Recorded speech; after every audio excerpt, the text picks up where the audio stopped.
আজিমে আমরা সদা সর্বদা দেখতে পাই। জোরে বলেন আল্লাহুম্মা আমিন। ভাইরা আমার, ঈমান শব্দটা সম্পর্কে আমরা সবাই জানি। যারা কালেমা পড়েছে লা ইলাহা ইল্লাল্লাহু মুহাম্মাদুর রাসূলুল্লাহ, ঈমানের সংজ্ঞার ভিতরে এটাই আসছে তাসদীকুন নবী বিজামিয়ে মা জাআ বিহি।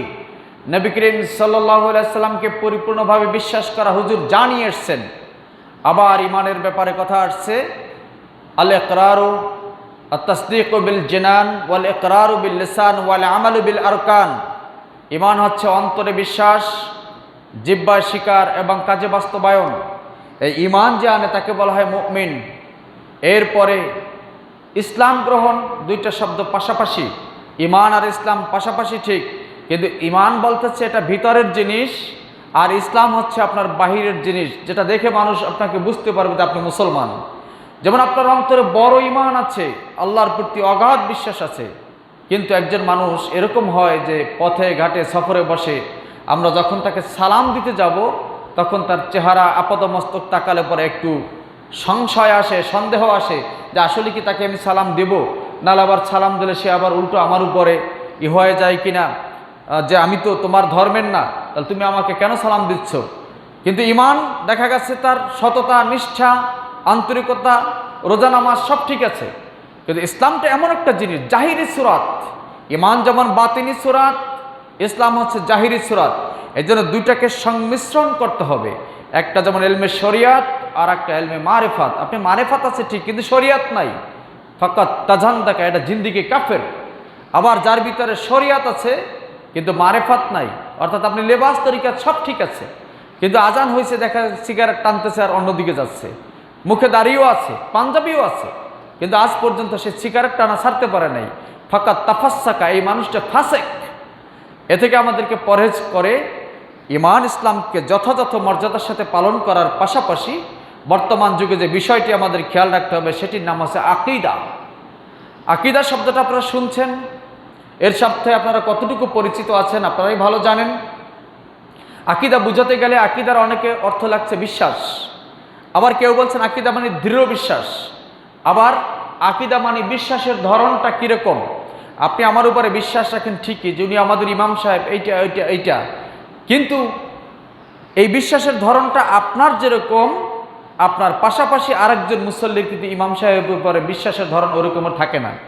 দেখা গেছে ইমাম সাহেব কারো কাছে খুব সহি মানুষ, আবার কারো কাছে দেখা গেছে ইমাম সাহেব অতটা সহি না, যত ভালো লেবাস তরিকাতে দেখায় উনি অত ভালো না। এরকম হয় কি হয় না? এই যে আপনার বিশ্বাসের ভিতরে পাল্টে গেল, ধরন চেঞ্জ হয়ে গেল, আকীদা হচ্ছে এরকম। তো মুসলমানদের ঈমান ইসলামের পরে সবচেয়ে গুরুত্বপূর্ণ বিষয় হলো তার আকীদা।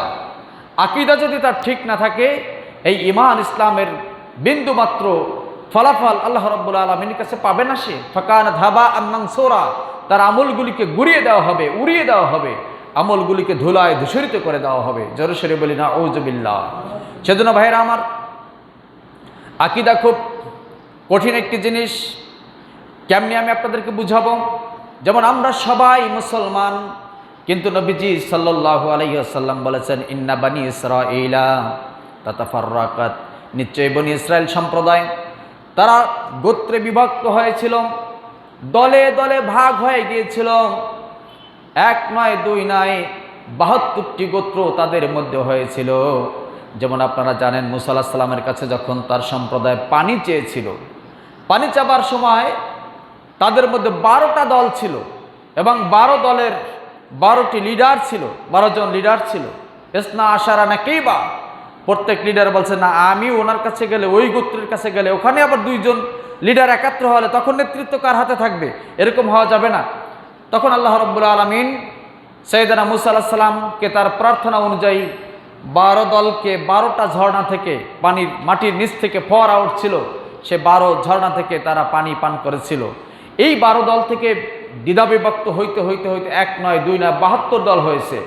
আর নবীজি সাল্লাল্লাহু আলাইহি ওয়াসাল্লাম বলছেন আমার উম্মত হবে ৭২ না, তার চেয়ে একটা দল বেশি, ৭৩ দল আমার উম্মত হবে। কুল্লুহুম ফিন্নার ইল্লা মিল্লাতু ওয়াহিদা, এই দলের মধ্যে ৭২ দলই জাহান্নামের দিকে চলে যাবে, শুধুমাত্র একটা দল সরাসরি আল্লাহর জান্নাতে দাখিল হয়ে যাবে। সাহাবায়ে কেরাম প্রশ্ন করলেন মান হুম ইয়া রাসূলুল্লাহ, হুজুর তারা তাহলে কারা?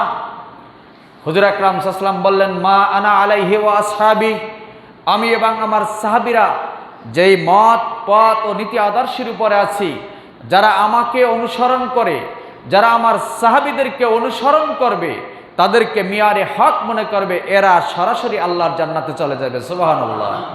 অনুসরণটা কিরকম? অনুসরণ হবে নকশে কদম, হুবহু অনুসরণ। যেমন কিতাবের ভিতরে এসেছে, সাইয়েদনা আলী কাররামাল্লাহু ওয়াজহা, উনি যখন খোলাফায়ে রাশেদার চতুর্থ খলিফা নির্বাচিত হলেন, এর আগে 3 জন খলিফা চলে গেছেন, আমার নবীজি চলে গেছেন। এই চতুর্থ খলিফা আলী রাদিয়াল্লাহু তাআলা আনহু এক সময় একটি সফরে যাচ্ছেন, সাথে তার সৈন্য সামন্ত, মুসলমান, অসংখ্য মুসলমান। হযরত আলী পথ চলতে গিয়ে একটা জায়গায় গিয়ে এক পাহাড়ের পাশ দিয়ে তিনি যাচ্ছেন, হঠাৎ করে তিনি নুয়ে গেলেন। একেবারে আমাদের গ্রামে যদি অনেক সময়, এখন তো পাকা রাস্তা হয়ে গেছে, আগে রাস্তার পাশে গাছ ছিল, এরকম নুয়া পড়তো বন্যায়, মানুষ ওই রাস্তার গাছের নিচ দিয়ে নুয়ে যাইতে হইতো না, এরকম দেখছেন না? তো উনি ওই জায়গায় কোনো গাছ নাই, সোজা পথ, কিন্তু তিনি নুয়ে যাচ্ছেন।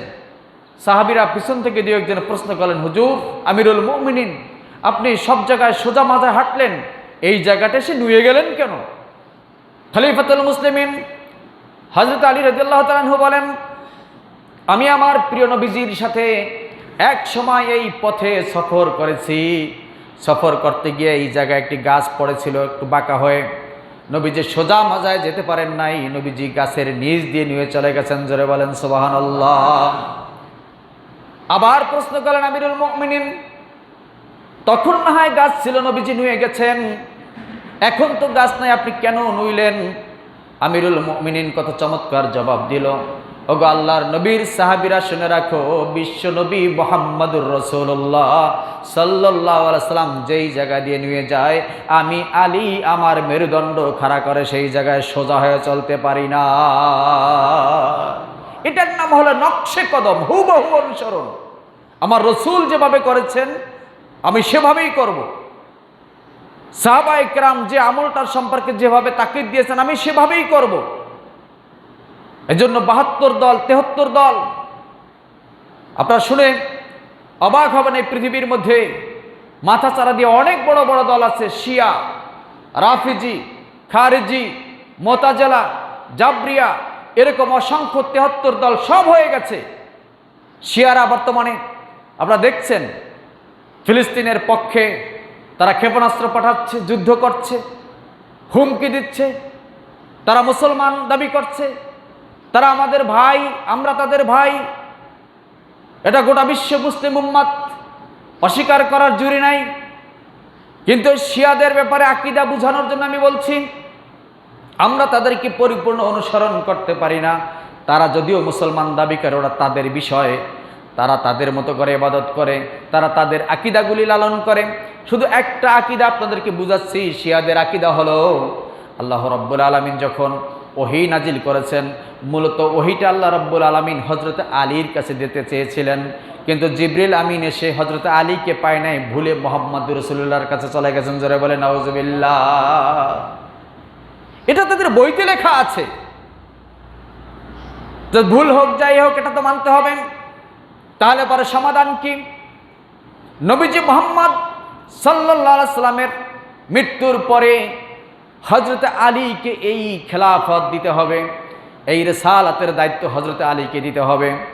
হযরত আলী ছাড়া নবীজির পরে এই খেলাফতের দায়িত্ব কেউ নিতে পারে না। সেজন্য তাদের আকীদা হলো হযরত আলী রাদিয়াল্লাহু তাআলা আনহুর উপরে 3 জন খলিফা, ওসমান গনি জিন্নুরাইন, ওমর ফারুক রাদিয়াল্লাহু তাআলা আনহু, হযরত আবু বকর সিদ্দিক রাদিয়াল্লাহু তাআলা আনহু, তারা কেউ ন্যায্য খেলাফতের দাবিদার ছিল না।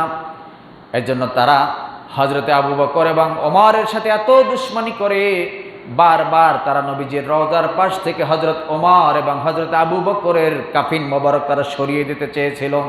জোরে সোরে বলেন নাউযুবিল্লাহ। অথচ আমার নবীজি দেখেন তার ইন্তেকালের আগে কাউকে ইমামতির দায়িত্ব দেন নাই, মেহরাবের ভিতরে কেউ বসতে পারে নাই। হযরত আবু বকর সিদ্দিক রাদিয়াল্লাহু তাআলা আনহুকে আল্লাহর নবী ইমামতের দায়িত্ব দিয়ে গেছেন। জোরে বলেন সুবহানাল্লাহ। এটা দ্বারা কি দালালাত করে, কি ইঙ্গিত করে? নবীজি বুঝাতে চেয়েছেন আমার সাহাবীরা আমার ইন্তেকাল তো হয়ে যাবে, আমার ইন্তেকালের পরে আমার সবচাইতে কাছের বন্ধু, বয়সও তোমাদের মধ্যে প্রবীণ, জ্ঞান গরিমায় সকল দিক থেকে দান দক্ষিণায় সবার চেয়ে আগানো আমার পরে আমার আবু বকরকে তোমরা অনুসরণের মডেল বানায় নিবা। সুবহানাল্লাহ। এজন্য শিয়ারা আজান আমাদেরগুলা সব ঠিক রাইখাম, তারা হযরত আলী রাদিয়াল্লাহু তাআলা আনহুর প্রতি বেশি মহব্বত দেখাতে গিয়ে তারা আজানের ভিতরে দুইটা বাক্য বেশি বলে। যেমন আমরা আজান দিতে গিয়ে যখন বলি আশহাদু আন্না মুহাম্মাদার রাসূলুল্লাহ, এই বাক্য দুইটা বলার পরে আমরা বলি কি? সবাই বলেন হাইয়া আলাস সালাহ। কি বলি আমরা? হাইয়া আলাস সালাহ, নামাজের জন্য চলে আসো। হাইয়া আলাল ফালাহ, কল্যাণের দিকে চলে আসো। এই পথেই তোমার কল্যাণ, এই পথেই তোমার বরকত, এই পথেই তোমার উন্নয়ন, এদিকে চলে আসো। কিন্তু ওরা করছে কি? ওরা আশহাদু আন্না মুহাম্মাদার রাসূলুল্লাহ বলার পরে তারা আবার বাক্য যোগ করেছে আশহাদু আন্না আলিয়্যু হুজ্জাতাল্লাহ। ওদের আজানগুলি ইন্টারনেটে আছে। ওই শিয়ারা তারা এই আজানের ভিতরে নবীজি যে বাক্যগুলি দিয়ে গেছেন তার ভিতরে তারা বাড়াবাড়ি করে হযরত আলীকে বেশি মহব্বত দেখাতে গিয়ে আবু বকর, ওমর, ওসমান গনি তাদেরকে পিছনে ফেলাইয়া তারা আলীকে উপরে উঠাতে চায়। জোরে বলেন নাউজুবিল্লাহ। তাহলে শিয়াদের আকীদা তো বুঝতে পারছেন। এজন্য এই শিয়ারা ওরা যতই ইসলামকে আমাদের সামনে উপস্থাপন করতে চাক না কেন, কিন্তু আমরা নবীজির মহব্বতে আবু বকর, ওমর, ওসমান গনি যেভাবে খেলাফতের সিরিয়াল আছে, এই খোলাফায়ে রাশিদিনকে বলা হয়েছে খোলাফায়ে রাশিদিন আল মাহদিইন, হেদায়েত প্রাপ্ত এই খেলাফতের খোলাফায়ে রাশেদা। চারজনকে আমরা ভালোবাসি, চারজনকে আমরা হক মনে করি, কিন্তু সিরিয়ালটা আমরা আবু বকর, ওমর, ওসমানের পর হযরত আলীকে রাখি। যারা বলেন কথা ঠিক কিনা? এই জন্য শিয়াদের এই আকীদার কারণে তারা আমাদের আহলুস সুন্নাত ওয়াল জামাত থেকে কি হয়ে গেল? পৃথক হয়ে গেল। দেখেন আকীদা কি একটা জিনিস।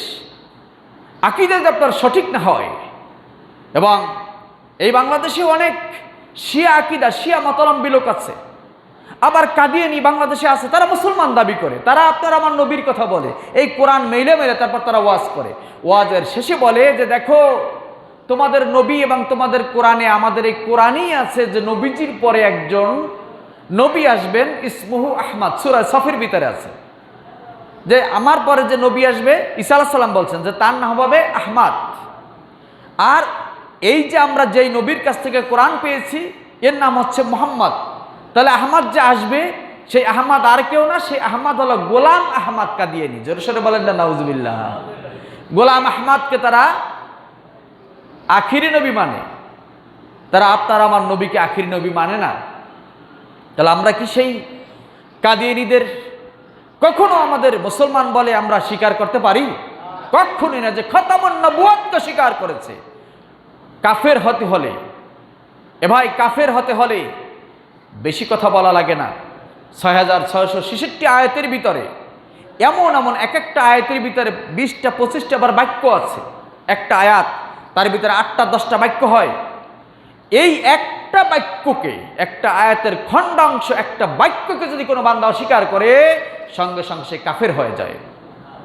তারপর সে আমাদের মাঝে থাকে কেমনে? যেমন আব্দুল্লাহ ইবনে উবাই ছিল।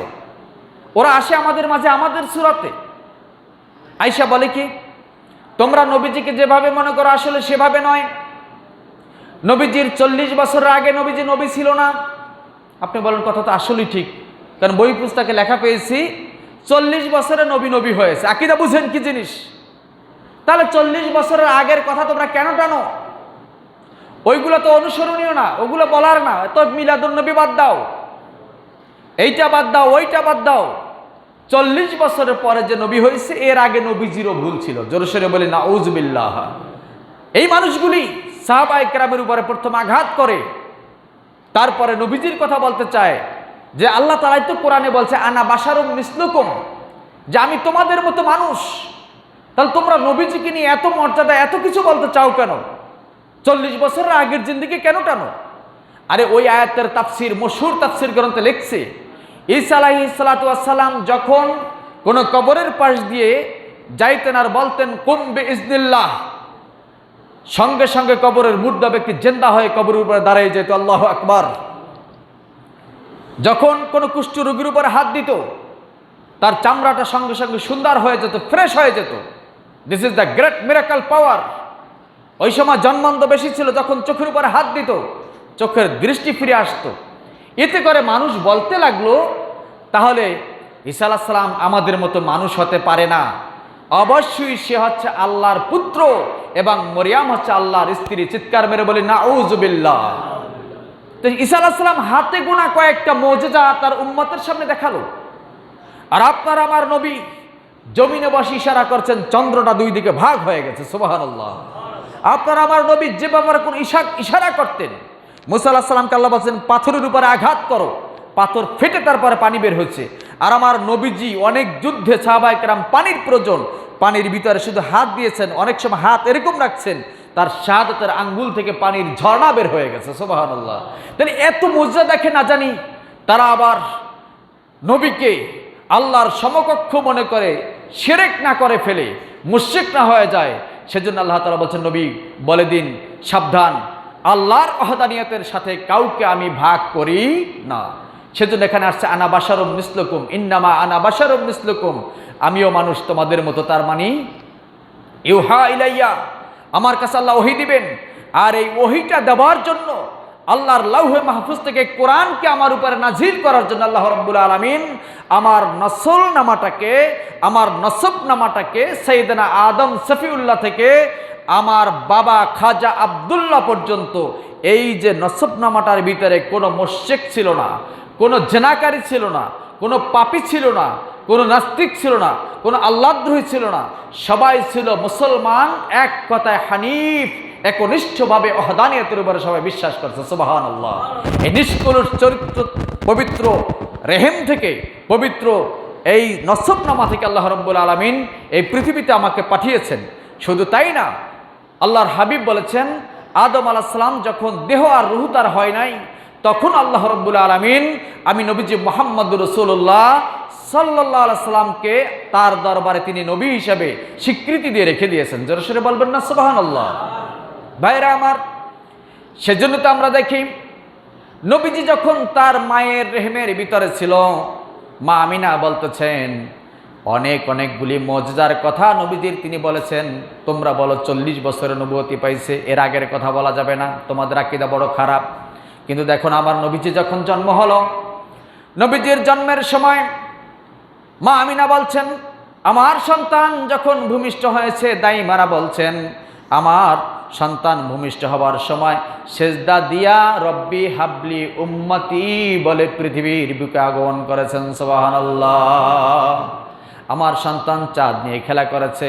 আমার সন্তান জন্মের পরে আমার শ্বশুর খুঁজতেছে, আমরা খুঁজতেছি, সন্তানকে পাই না। আবার একটু পরে যখন আমার সন্তানকে পাইলাম, অদৃশ্য থেকে আওয়াজ শুনতে পাইলাম, এ হচ্ছে সারে জাহানের নবী, নবীদের নবী। অতএব গোটা মাখলুকাতের সাথে তাকে পরিচয় ঘটিয়ে দেওয়ার জন্য তাকে সারে জাহান ঘুরাইয়া তোমার কোলে দেওয়া হয়েছে। তাহলে তোমরা বলো 40 বছর পরের নবী, এর আগের কথা বলা যাবে না, তোমাদের আকীদা খারাপ। এই জন্য দেখবেন তারা মোনাজাত দিয়ে বলে কি জানেন, যে আল্লাহ আজকে যেই নেক আমলগুলি করলাম এগুলি নবীজির রূহের উপরে বকশিয়া দিলাম। আর আহলুস সুন্নাত ওয়াল জামাতের আকীদা, তাদের কথা হচ্ছে আল্লাহ যা আমল করেছি নবীজির রওজায় বকশিয়া দিলাম। জোরে বলেন সুবহানাল্লাহ। এখন আপনি বলেন ওটাও তো নবীজির কাছে গেছে, এটাও তো নবীজির কাছে গেছে। আবার নবীজিকে যারা আরো বেশি ভালোবাসে তারা বলে রব্বুল আলামিন আমার জীবনের যত নেক আমল হয়েছে তামাম সবের হাদিয়া নবীজির কদমে বকশিয়া দিয়া দিলাম। জোরে বলেন সুবহানাল্লাহ। নবীজির কদমে বকশিয়া দেওয়া এই মানুষটার আকীদা, আর যে বলেছে নবীজির রূহের উপরে বকশিয়ে দিলাম তার আকীদা, দুইটা আকীদা এক নয়। কারণ যে রূহের কথা বলেছে ও জানে, ওর আকীদা, ওর বিশ্বাস হলো নবীজি কবরের মধ্যে মইরা গেছে, পৌঁছে গেছে, গইলা গেছে, ওখানে হাড্ডি মজ্জা কিচ্ছু নাই। অতএব ওই জায়গার কথা বললে লাভ হবে না, বরং নবীজির রূহু যেখানে আছে সেইখানে পাঠাইয়া দাও। আর আমাদের আকীদা হচ্ছে আল্লাহ রাব্বুল আলামিনের কাছে নবীজি দাবি করে এই জমিনের মধ্যে উম্মতকে নিয়ে তিনি থাকবেন, কিয়ামতের দিন উম্মতের সাথে তিনি উঠবেন। উম্মতকে সুপারিশ কইরা জান্নাতে না দেওয়া পর্যন্ত নবীজি জান্নাতে যাবেন না। সেজন্য আল্লাহ রাব্বুল আলামিন নবীজির রওজা আতহারকে এত সম্মানিত করেছেন।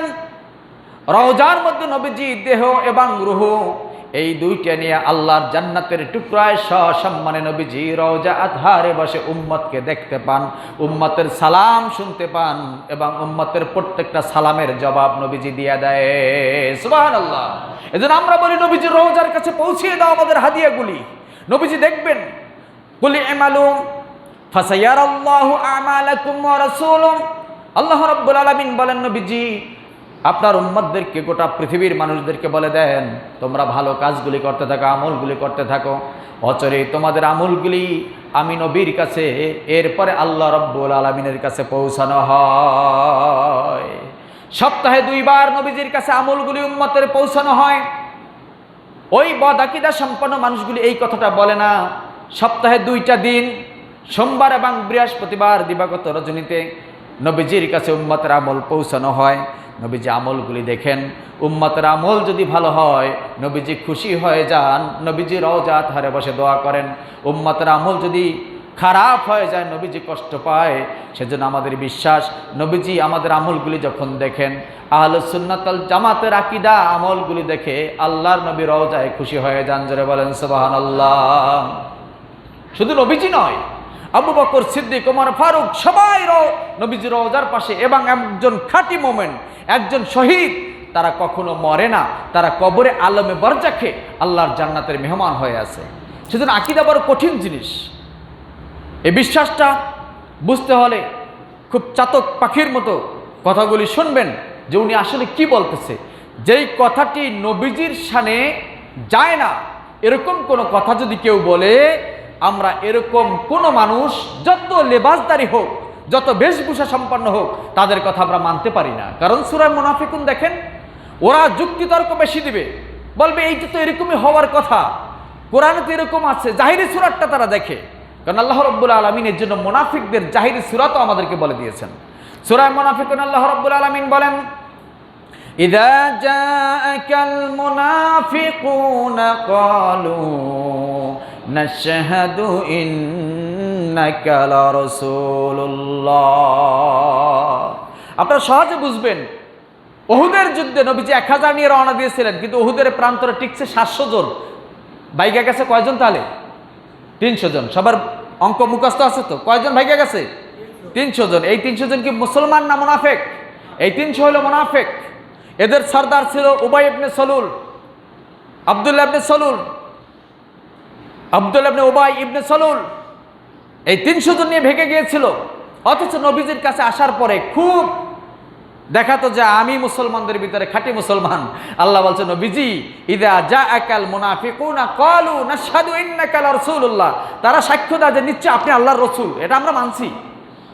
আল্লাহু ইয়ালামু ইন্নাকা লারাসূলুহু। ওদের সাক্ষ্যতে কিচ্ছু যায় আসে না, ওদের বড় পাগড়ি, ওদের বড় লেবাস, ওদের সিরাত সুরাতে কিচ্ছু যায় আসে না। আমি আল্লাহ রাব্বুল আলামিন তো ভালো করে জানি আপনি আমার পক্ষ থেকে প্রেরিত রাসূল। জোরে বলেন সুবহানাল্লাহ। আল্লাহু ইয়াশহাদু ইন্নাল মুনাফিকিনা লাকাযিবুন। আমি আল্লাহ সাক্ষ্য দিচ্ছি, নিশ্চয়ই এই লেবাসদারি হলেও এরা আপনার সামনে বসা থাকা ঠিকই আছে, আপনার কানে কানে পরামর্শ করতে চায় ঠিকই আছে, কিন্তু আমি আল্লাহ সাক্ষ্য দিলাম এইগুলো কিন্তু মুনাফিক। এগুলো কি? মুনাফিক। মুনাফিকের কথায় দেখবেন হুজ্জাত বেশি দিতে চায়। শয়তান কি যুক্তি দিছিল না? ওরা যুক্তি দিয়ে ইসলামকে বুঝতে চায়। ইসলাম যুক্তি এবং আবেগ, ভালোবাসা, নকশে কদমে অনুসরণ, রসুলের মহাব্বতে, আল্লাহর পরে পৃথিবীতে সৃষ্টির শ্রেষ্ঠ মাখলুকাত নবীজি মুহাম্মদুর রাসূলুল্লাহ সাল্লাল্লাহু আলাইহি সাল্লাম। এই আকীদা থেকে যে খারেজ হয়ে যাবে, সে যত বড়ই এলেমের দাবি করুক না কেন, যত বড় লেবাস তরিকাতের দাবি করুক না কেন, যত সুন্দর কণ্ঠের অধিকারী হোক না কেন, আমরা কখনোই তাদেরকে ইসলামের একজন আইডল হিসাবে, আইকন হিসাবে, ইসলামকে অনুসরণ করার জন্য মাইল ফলক হিসাবে আমরা তাকে মেনে নিতে পারি না। সেজন্য আকীদাকে সাফ করে আহলুস সুন্নাত ওয়াল জামাতের আকীদা হানাফি মাযহাব আমরা অনুসরণ করি। কোন মাযহাব? সবাইকে ধরে বলতে হবে কোন মাযহাব? ইমাম আজম আবু হানিফা রহমতুল্লাহ আলাইহির হানাফি মাযহাব। এরপরে আব্দুল কাদের জিলানী রহমতুল্লাহ আলাই, মুজাদ্দিদ আল ফিসানি রহমতুল্লাহ আলাই, বাহাউদ্দিন নকশবন্দি রহমতুল্লাহ আলাই, খাজা মঈনুদ্দিন চিশতি আজমির রহমতুল্লাহ আলাই সহ এই 4 তরিকার ভিতরে জৌনপুর, চরমনাই, সরসিনা এরা যারা আছে তার ভিতরে, কিন্তু এর ভিতর থেকে আবার অনেক ভাইরা এদের দাবি করে ঠিক যে আমরাও তরিকাতপন্থী, কিন্তু মাঝে মধ্যে কথা কয় ওই ওহাবিদের মতো, আব্দুল হাব নজদির মতো, ওই আহলে হাদিসের আলবানির মতো। তাহলে আমরা তাদেরকে অ্যাকসেপ্ট করব না, আমরা তাদেরকে গ্রহণ করব না। যারা ঠিক এই আহলুস সুন্নাত ওয়াল জামাতের আকীদায় হানাফি মাযহাবে 4 তরিকার উপরে মানুষের সামনে ইসলামের কথা বলে, ইমানের কথা বলে, আমলের কথা বলে, আকীদা সহি রাখে আমরা তাদেরকে অনুসরণ করব, মেনে নেব। আল্লাহ রাব্বুল আলামিন আহলুস সুন্নাত ওয়াল জামাতের এই পথ ও মতে আমাদেরকে ন্যাক আমল করার তৌফিক দান করে সকল বলে আমিন। ওয়া আখির দাওয়ানা আলহামদুলিল্লাহি রাব্বিল আলামিন। আসসালামু আলাইকুম ওয়া রাহমাতুল্লাহি ওয়া বারাকাতুহু।